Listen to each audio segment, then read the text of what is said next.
Hey everybody, thanks for being here today this afternoon. My name is Laura Bolio and I'm the VP of Marketing here at Holistiplan. I'm pleased to introduce to you Meaghan Dowd. She has 4 very specific designations, each related to specialized knowledge in different areas of insurance and wealth management. What we're talking about today is a topic that's becoming more urgent as we speak. So property and casualty insurance reviews and making sure your clients have enough coverage and the right types of coverage when it comes to insurance. In case you didn't know, Holistiplan has a property and casualty risk management tool. It's available in our Premium Plus tier. You can go ahead and do a 7-day free trial if you want to test it out. And before we dive into it, yes, this will be recorded. Yes, the slides will be sent out immediately after. And if you have any questions, feel free to drop it into the Q&A and we'll answer them as we go. So with that, I would love to turn it over to Meaghan. Meaghan, what are we talking about today? Thank you so much. So today we're going to talk about just the pre-retiree and, changes in their minds and needs. And a lot of people obviously think from a savings perspective, but we're really going to talk through lifestyle and what we see potentially changing for them.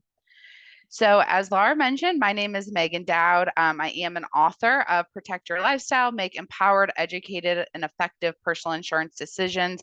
I wrote this book because I didn't feel like there's really no consumer education out there that isn't backed by an insurance company of some sort. So, this was just really an unbiased way of golden nuggets to give consumers and financial advisors just some things to consider from their personal life to their client's life and risks that may arise that can unravel all of the planning you guys are doing. I've been in P&C for 15 years, so have kind of experienced different markets. Right now, we're obviously in the hardest market, but definitely had some experience.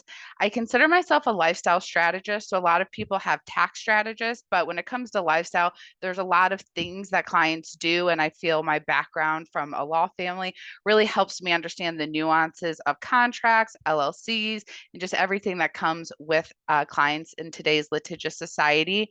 I've been working with financial advisors exclusively for the last 5 years. So I'm slowly learning all of the things you guys do. And it's a very encompassing practice. And obviously, PNC is just a small part of what you can bring to the table for your clients.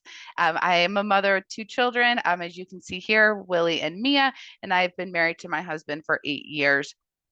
We're in St. Louis. We do have a farm that's a family farm that we enjoy going to, riding horses, and then live music is definitely one of our favorite pastimes when not hanging out with friends and family.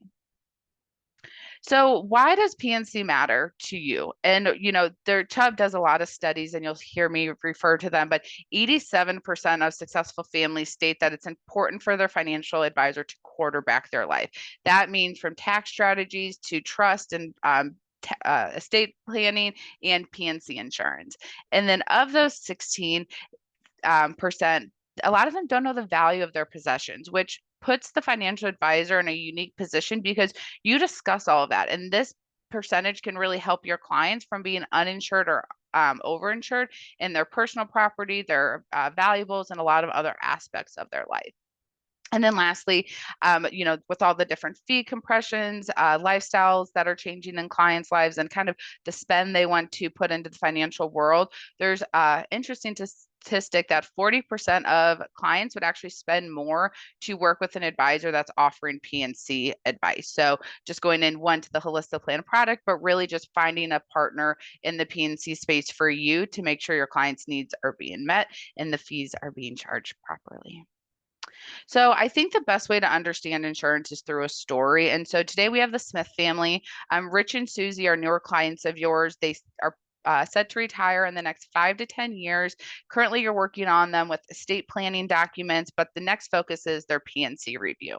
And during the initial meetings, you've discovered that Rich and Susie live a dynamic life. Rich has recently taken on a role as an officer on a board as a non-for-profit for the Boys and Girls Club. They are passionate travelers. They're about to go on a month-long journey to celebrate Rich's 60th birthday.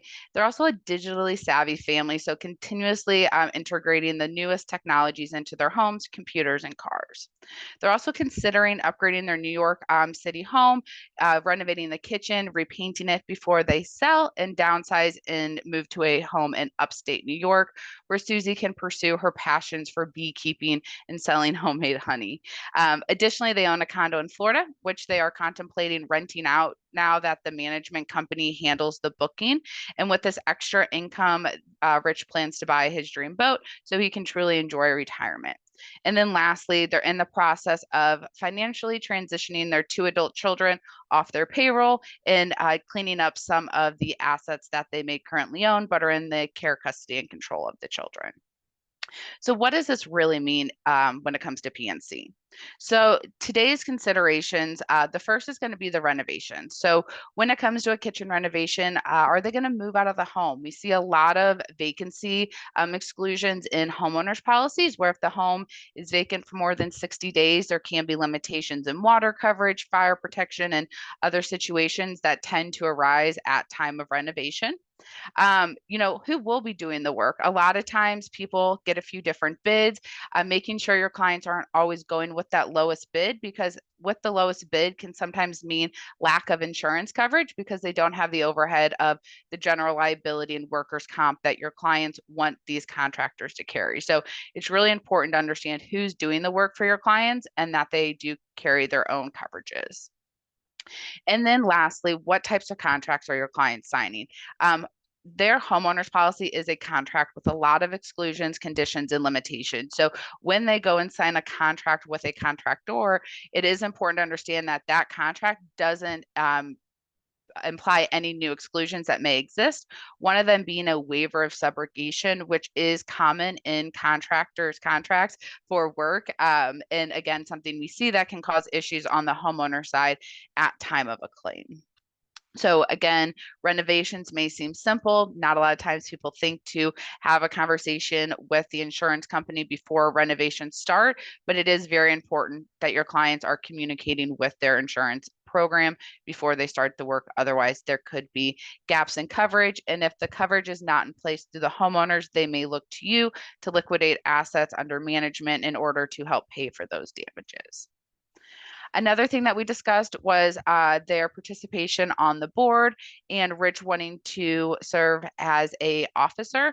A lot of people don't think that there is a personal liability risk when you sit on a board, but in reality of today's legal environment, there is quite the risk. Damages can also be recoverable from the directors and officers of a non-for-profit. This can be through a large or a group policy that that organization offers, but we do see where personal assets can be seen as collateral when that director and officer's liability is not enough. And one thing with the directors and officers is the defense coverage and the damages are all within that liability limit. So if an organization has $1 million in coverage, but maybe they have 5 or 10 directors and officers, that $1 million is not going to go as far in the defense costs and being able to pay damages as one may think. The other thing that was discussed is the family is going to be updating their documents. So one is they're going to be adding a trust to their home. And so we want to make sure that the homeowner's policy is listing the new trust, as if the trust is not listed, there's no liability coverage, and the client would be stuck hiring their own attorney to protect the assets in that trust at time of a claim. The other would be the vehicles. I see a lot of times where clients, send their kids off to college in a car, and then maybe the kids just keep that car, but they never update the title. And what happens with that is, let's say your adult children are in a car accident and their auto insurance is not enough. Well, the vehicles being titled to you can come back as negligent entrustment and open up a lawsuit to your personal assets based on how that's titled. So it's very important that when you are no longer driving that car on a regular basis and you've gifted it to somebody else, or they've taken full care, custody, and control of it, that you have the updated documents appropriate. The other thing to consider is that the home or the auto coverage also lists the appropriate named insured based on who is listed on the title.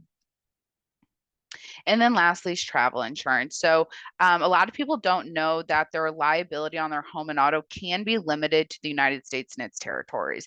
And for a lot of people, that's not a huge issue, but for your clients that travel outside the United States, this can become a larger concern in making sure that if they are found responsible for damages while renting a vehicle, or maybe they damage a hotel room, that their homeowners and or personal umbrella could extend and provide coverage.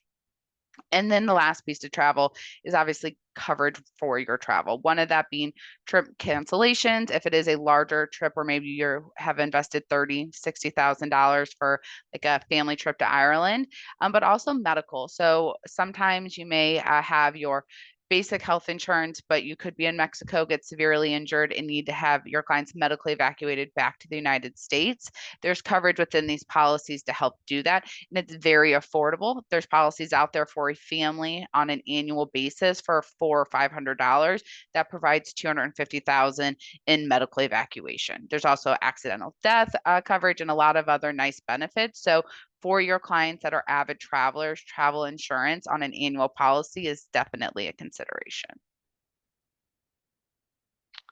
And then next is future consideration. So they also talked about things that they may want to do that should still be talked about with their current P&C provider. One of them would be renting out the condo. So when you go to rent out a home from or when a home or condo goes from being a secondary home to now a secondary with rental exposure, it changes what one, underwriting looks at, and then two, kind of what coverages are available for the client. So from an underwriting perspective, not all companies like short-term rentals. So you'll need to make sure that the company is aware of the short-term rental and is comfortable with that.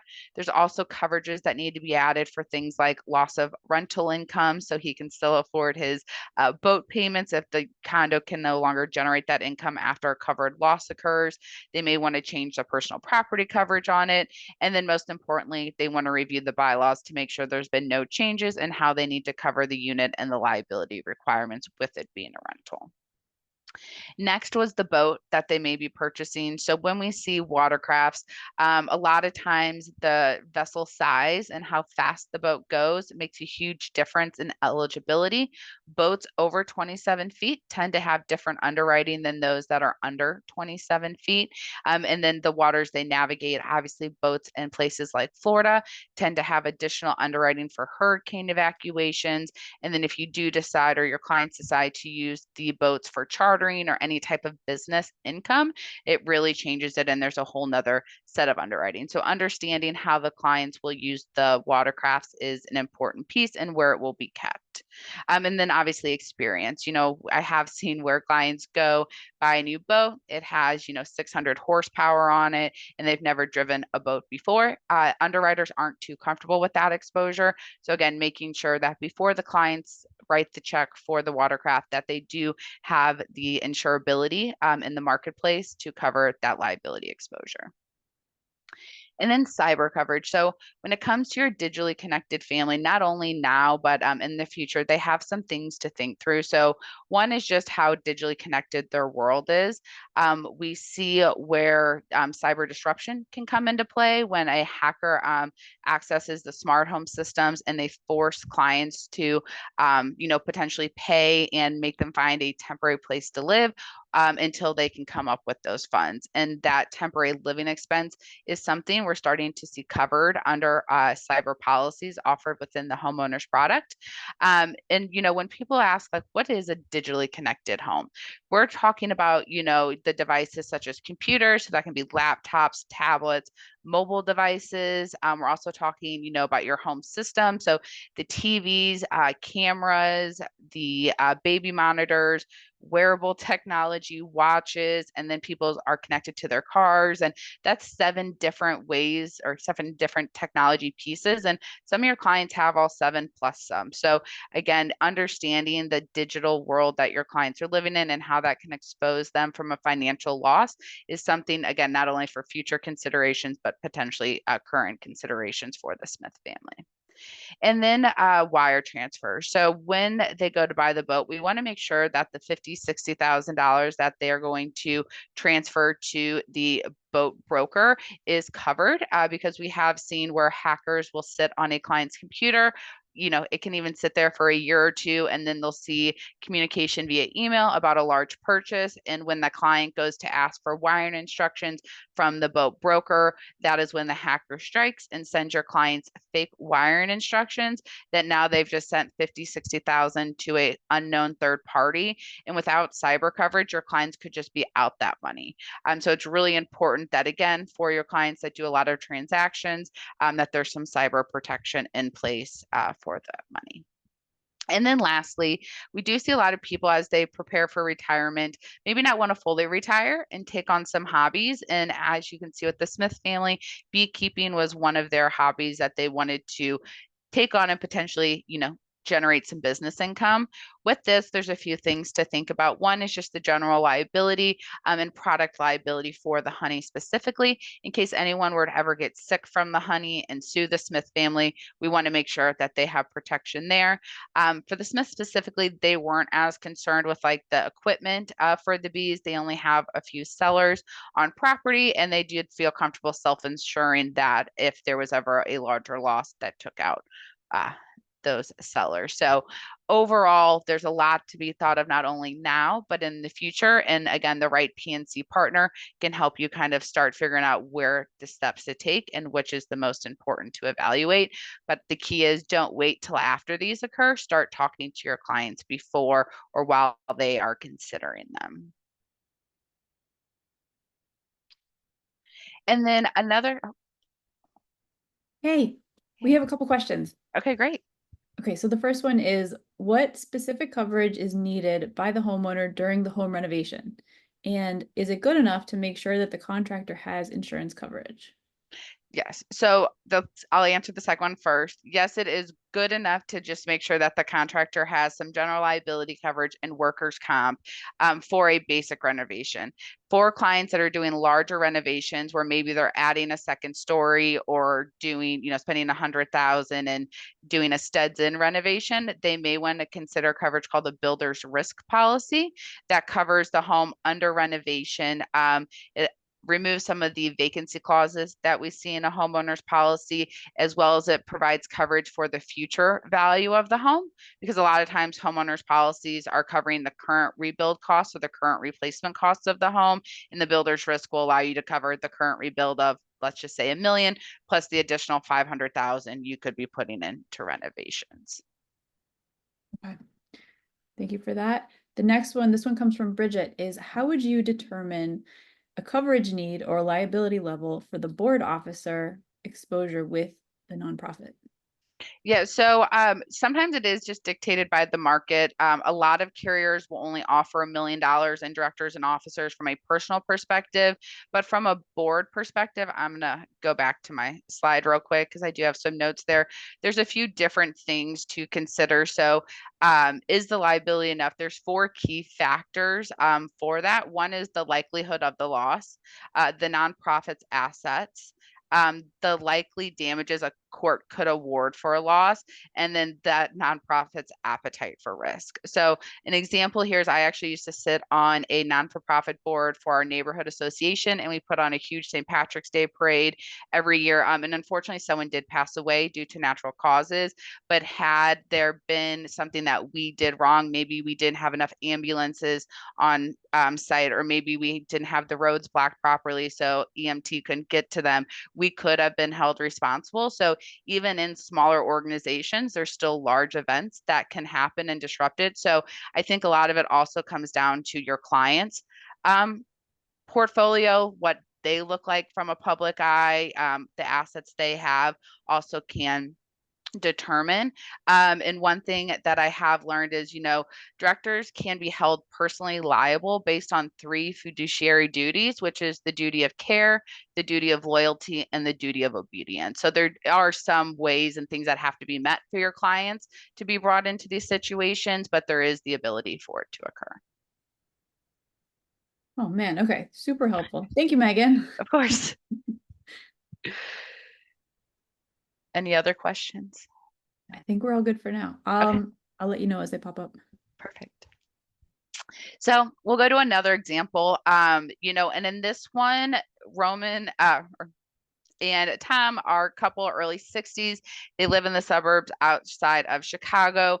They're looking to retire in a few years and downsize to a condo in Florida and live off their retirement savings. However, a pipe burst in their home while they're on vacation.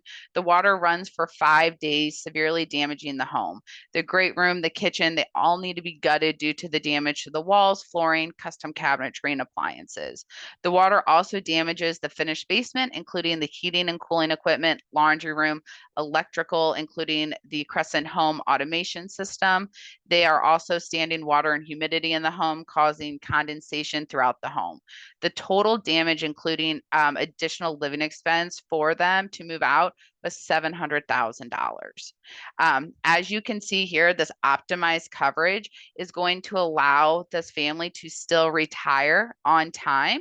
And by purchasing the optimized coverage, the client spent about $3,800 more than they would have spent had they stayed with that standard carrier and potentially had their retirement pushed off 5 years in order to recuperate the 400,000 they put back into the home. So, like I discussed earlier, when it comes to advisors, P&C is so important because you guys are really the only other people or that the clients can call to get this type of money. If it's not coming from the insurance company and they have it, it's probably with you under management. And the last thing we want to see is a client to pull 400,000 from your management to put into their home, all because they didn't want to potentially invest $3,800 more a year to go with the appropriate company.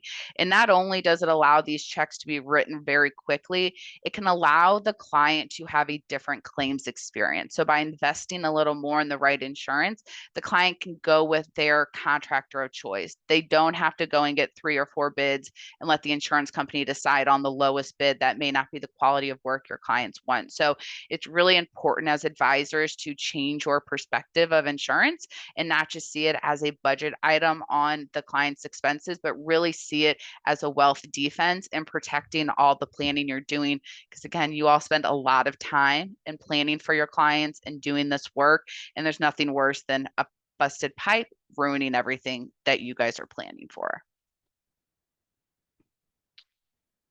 And then lifestyle considerations. So when we talk about insurance, a lot of people want to again talk about the dwelling rebuild cost, liability, whereas a lot that clients do day to day that change their considerations, especially in this pre-retiree setting. So one of that being a lot of times these clients tend to have more water features, whether that's the refrigerators with the water on the door or just multiple refrigerators, maybe one in the basement, kitchen, ice makers.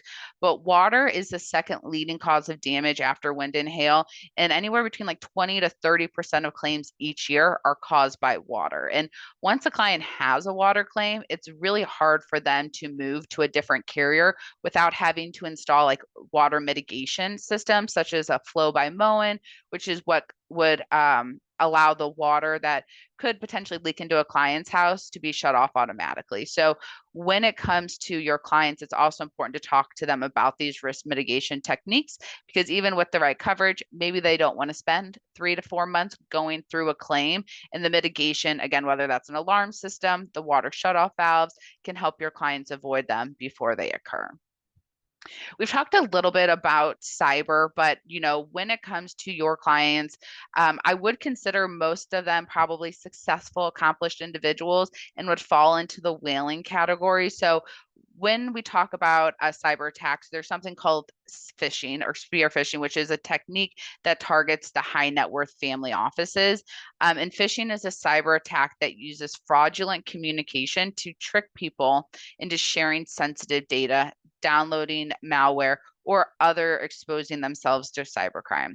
Phishing attacks are usually sent through email and text messaging and appear to come from a legitimate and reputable source.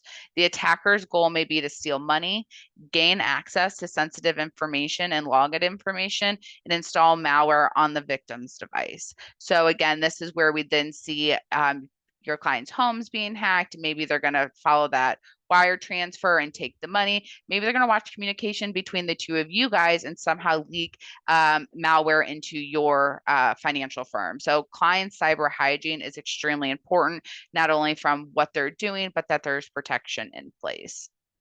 We talked about this a little, but asset titling, I think, is something that we are seeing more and more of in people, whether it's LLCs or S corps. But maybe they're doing things with family members or they're doing adventures with friends. One common one I'm seeing a lot of is like gentlemen's farms. So I'll have 3 or 4 clients go in on a farm that they're going to use for hunting or whatnot. And then they put the policy in the name of an LLC. But now Bob on within the group of 4 is the only one paying the premium, and Bob actually pays that premium with his personal credit card and then Venmos the rest of the people to reimburse him. That right there is piercing a corporate veil. So it's really important that when your clients are doing asset titling, that they understand how to appropriately stay within that structure of that entity, and that they understand the insurance exposures that come along.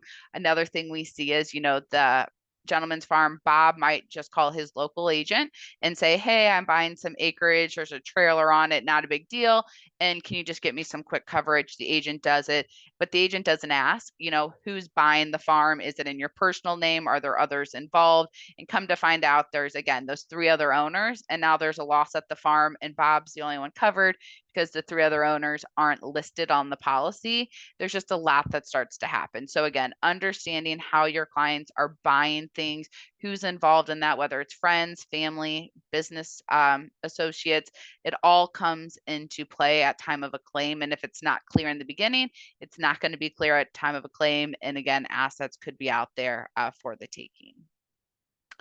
Then it comes to business liquidation. So a lot of times I will have clients, be business owners, and they're very good about planning to exit the business, how they're going to get out.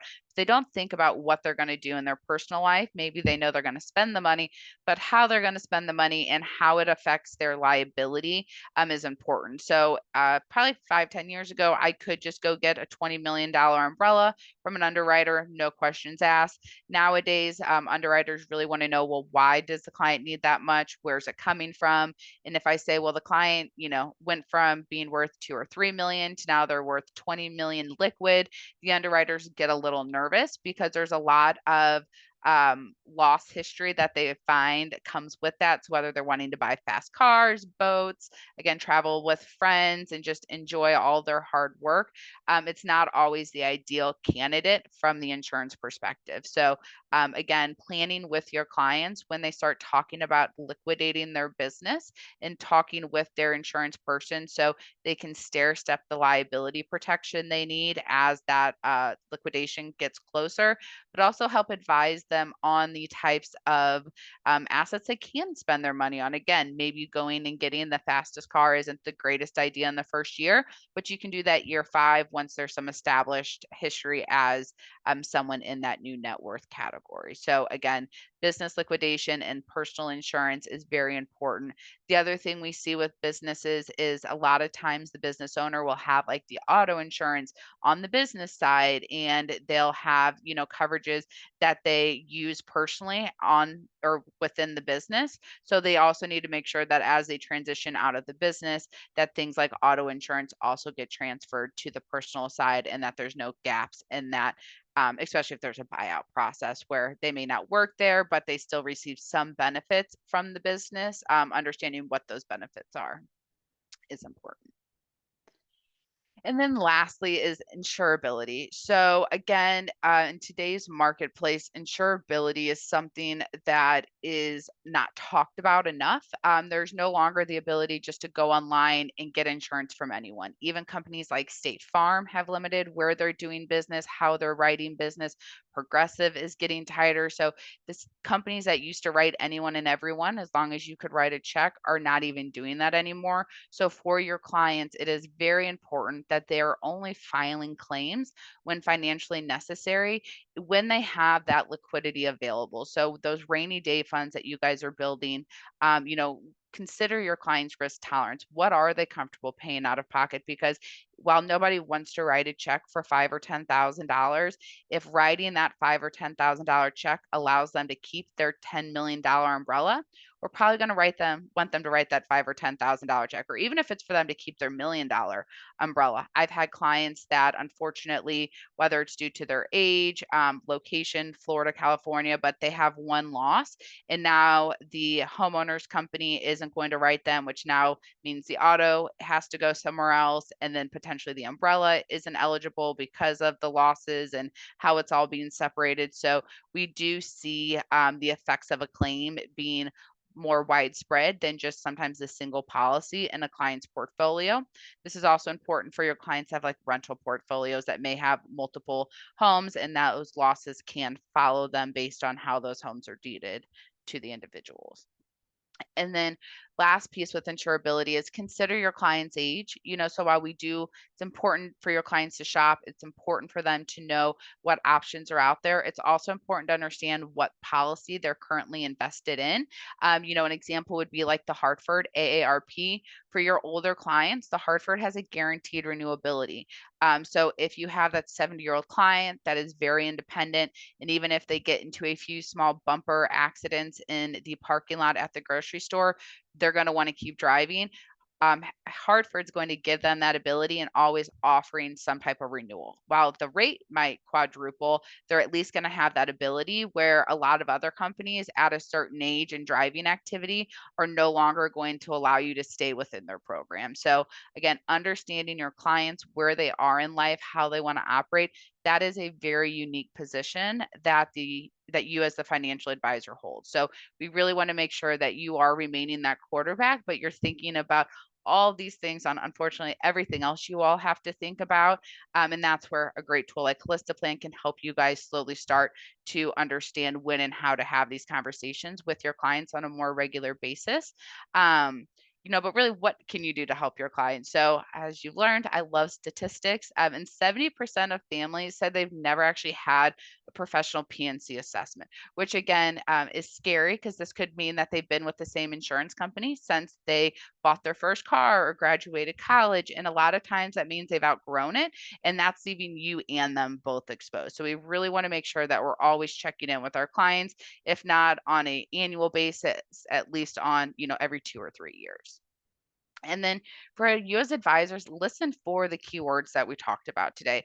Understand if there's renovations happening, if you're putting them in touch with an attorney that can handle their trust and LLCs, making sure you're then communicating that to their P&C providers, or having them communicate that to their P&C providers, and getting updated declarations that reflect it. Because if the new entities are not on those policies, there are no coverages for those entities. And then obviously travel, we've talked about, and non-for-profit boards. I think non-for-profit is something that goes under the radar a lot and can really leave clients exposed in today's litigious society. And then lastly, advocate. There's a lot of P&C people in today's space, and they're not all created equal. They all have different visions for what P&C is made for. But again, with you all, it's very important that everything that your clients are working hard for is protected, but also everything you guys are building is protected, because at the end of the day, it's a call between you and the P&C agent, and you want to make sure that that P&C agent is getting the insurance companies to write those checks, and it's not your clients writing those checks out of their personal assets. So I went through this a little quicker than I thought, but if anyone has any questions, I would love to answer them. And Laura, I don't know if you had anything else you maybe want to talk through.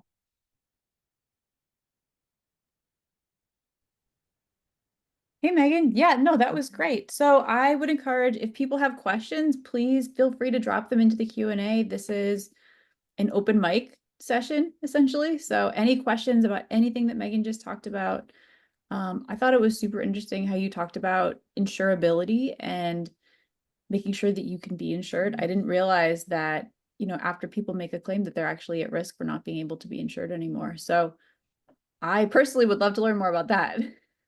Yeah, and I think, sometimes filing claims opens a can of worms. So maybe you file a claim, or you go to file a claim because you or your client has water backing up into their basement, and then the adjuster comes, and while the adjuster's there, they notice that, hey, your roof's actually not in great shape, and then they tell underwriting like, hey, while on, this claim, we noticed the roof's in bad shape, so you guys may want to send out a non-renewal for that. So there's a lot of different things that can come from claims. Again, water claims specifically, we'll see where once a client files a claim, it can take 3 to 6 years for that to fall off. And in order for them to maybe go to a new company, those newer companies are requiring those water mitigation devices being installed, which again, for your clients that have multiple homes, really are a cool feature. It basically is installed on the main water. And so if like it were to feel water dripping from a bathroom, a sink, wherever, it will shut the water off to the home to avoid that $700,000 claim that I discussed that one client went through. Wow. Okay, so Teresa says, I have a coworker who just lost her homeowners because of a fire at her home. She also had a flood 5 years ago. Yeah, and depending on how that fire occurred, it can definitely change the eligibility. Obviously, if it's a lightning hitting the home's different, but if it was an electrical fire due to knob and tube wiring, it may be hard to get coverage on that. And I unfortunately have seen where carriers actually drop clients during the claims process. So they'll continue to pay out on the claim, but they may not offer renewal the next year, which then makes it that much more difficult for clients to find something in the middle of an open claim. Wow. Okay, so we have some extra time. So while we have some extra time, I would love to showcase Holistic Plan's property and casualty tool. If people are interested, I can go ahead and we can do a quick overview, show you all the stuff that we've been working on. All right, I'll go ahead and share my screen.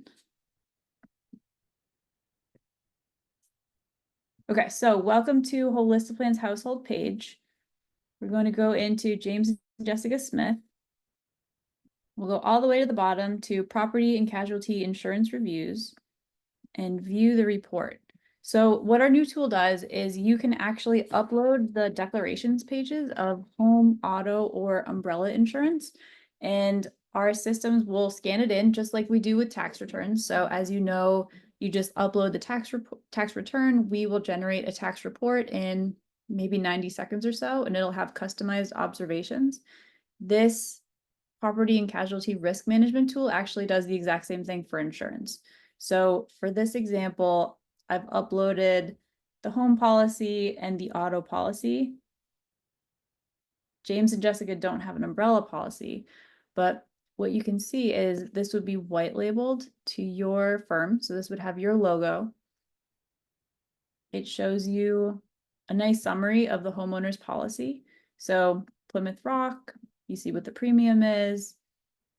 You can see the date that it was last shopped. So in this example, it's unknown, which is a little bit of a red flag. You know that it hasn't been shopped in a while, so they could probably get a better rate or better coverage. You can see the estimated rebuild cost is $850. The dwelling limit, all just a really nice high level summary. But where the real magic happens is it shows you these insights, and they're color coded with green, yellow, and red. And so anything that's categorized in red, it will tell you that this is something that you want to have a conversation with your client about. Like, hey, this thing is important. We need to talk about this. You might be at risk. This has attention needed. Anything that's green looks good. You're all set. And anything yellow is just things that you want to keep in mind. So as we go through this, the dwelling cost is marked in yellow. So based on an assumed replacement cost of $850, the dwelling coverage only represents 81% of your replacement costs. So this is pretty common, especially, in today's market where we've seen the home values go through the roofs pretty much. We are, a lot of people don't have enough coverage. So the cost to rebuild is actually going to significantly outweigh the cost of their cover or the value of their coverage. And so that's a gap for your client. You don't want them to be out $250,000 if the cost to rebuild is higher. Okay. And then as we keep going, so water backup limit. This is something that Meaghan talked about how many times today? Water damage? Yeah, a lot. Water, it's happening. red flags all over the place. Yeah. So this just calls out, verify if this coverage, you know, covers backup water damage. It often doesn't. And so this is, as Meaghan said, something that homeowners with high income earners with high value homes have more water features than regular people. And so this is something that's common. And in this particular policy, it might not be covered. So this is something that you want to really keep your eyes on. I mean, as the advisor, you want your clients' money to be working for them, right? You don't want to have them paying out for damage that could have been avoided. So these are some of the things that the property and casualty tool will surface.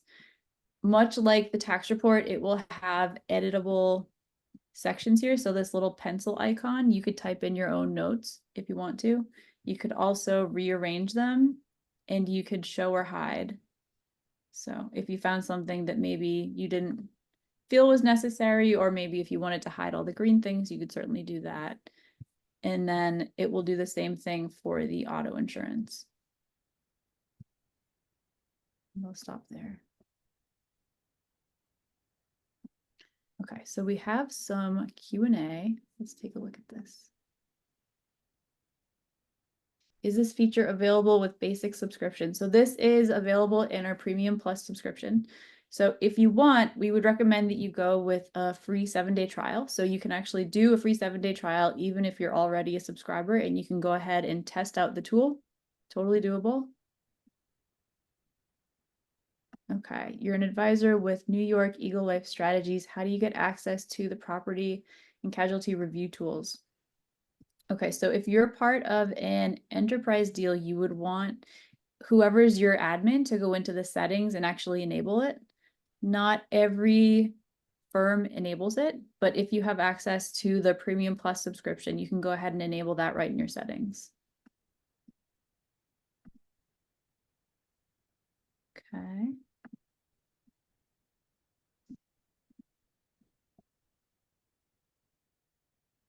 And then next question. This looks like a promotion. Flume is changing the way we consume water.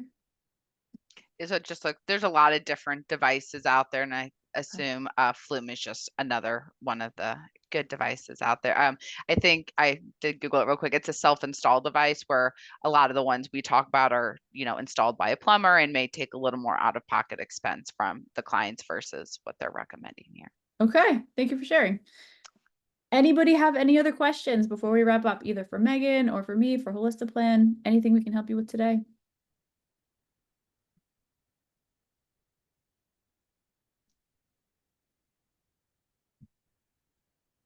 Okay, how do you determine what the home replacement cost is? So, and Laura, correct me if I'm wrong, but do you guys have the CoreLogic tool as part of it? We do, yeah. So we have CoreLogic, which is a tool inside of that we basically use their API, and then that goes into our backend, and we basically will evaluate the home based on CoreLogic's data. But what you can do is you could go through comps in the area and see what houses are selling for today, and if the CoreLogic home value is significantly less than what the comp would be to rebuild, then you could manually adjust it and you could ask for coverage that way. And I bring up CoreLogic because that's also what insurance carriers use. So it's the same system. And when it comes to replacement cost and market value, a lot of times we see there is some variance where in areas where the land has a lot of value. So the home itself still may be a very nice house, but in areas like California, obviously the home may only be rebuild cost of 600,000, but your client bought it for 1.5 because it's in the middle of LA. So a lot of things change that. And I do think with replacement costs, the other important piece to consider with your clients is the quality of it. So if your clients have custom cabinetry, solid wood floors, canned lighting, that is going to have a different rebuild cost than your clients that have the IKEA cabinets with vinyl flooring. And so those are kind of two where that CoreLogic product that Laura was talking about can help you customize it a little more if you want to get savvy with the tool and really hone in on what it takes to rebuild your client's home. Yeah, that's a really good call out, really important call out, because a lot of times when you're working with high high value clients, they're customizing everything, right? So custom woodwork, custom tables, marble from Italy, those types of things are going to be much more expensive. And those are things that they're willing to pay for that the CoreLogic tool might not necessarily pick up on, right? They're just going on basically builder grade. Correct. Yeah. And that's what a lot of agents naturally do. A lot of agents don't go in and enhance the CoreLogic stuff because they want your clients to buy a policy from them. They don't want to have to explain the replacement costs and all these other things. So it is good for advisors to understand and be able to allow their clients to question that and feel confident in the coverage.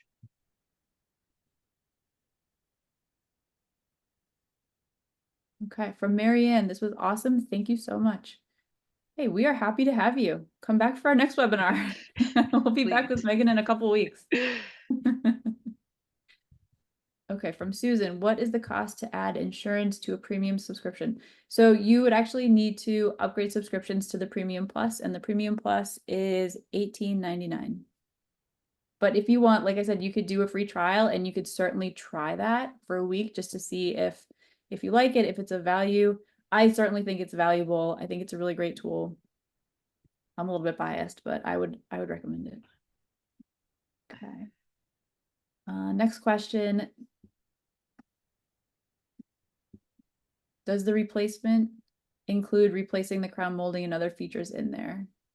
Not always. So again, that is something where we've started to see carriers require the agents to go in and add enhanced features, which again is why when clients start to shop and if they get a wide range of replacement costs, maybe one's 300,000 and one's 600,000, and you're like, what's the difference? But it is again a nicer home or nicer area. It's probably because the one that's coming in at 300,000 didn't put in the crown molding, and it's not even just crown molding. There's base molding. There's a lot that goes in to these calculators that unfortunately lazy insurance agents just don't go in and check. They'll allow it to stay carpet even if the clients have never had carpet in the home. So it really there's no more assuming in insurance in today's market. Your clients and you do need to be diligent in the information and not just assume that the agent knows everything inside a home. It's a really good call out. From Saxon, I have clients who are moving to an assisted living facility and keeping their home for 3 months or so. Can you insure an empty home?